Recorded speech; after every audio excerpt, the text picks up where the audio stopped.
بالله من الشيطان الرجيم আপনার সফল দিক নির্দেশনায় মনোহরগঞ্জ উপজেলা ছাত্রলীগ ম্যাডাম সর্বোচ্চ আদেশ এই বলে আমি আমার বক্তব্য এখানে শেষ করছি।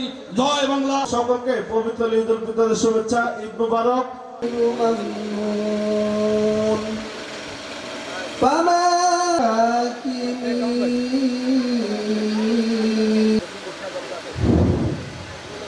এখন বক্তব্য রাখবে আশা রাখি অতীত যেভাবে আপনার সকল নির্দেশনা আমরা মেনে চলেছি। লাকসা মনোহরগঞ্জের সিন্ধুপুর জনপ্রিয় নেতা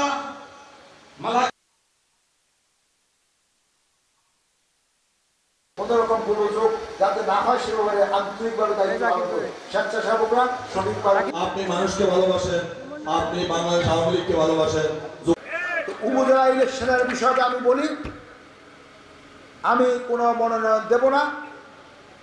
যারা দলের ভিতরে যে কয়জন একজন অথবা একাধিক ব্যক্তি যদি নির্বাচন করেন, অন্য দল যদি নির্বাচন করতে চান, তাদের সবাইকে স্বাধীনতা দেওয়া আছে।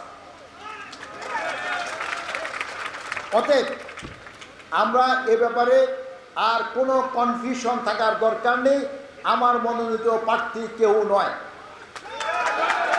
এবং সবাই হলো যে তাদের নিজের প্রার্থী।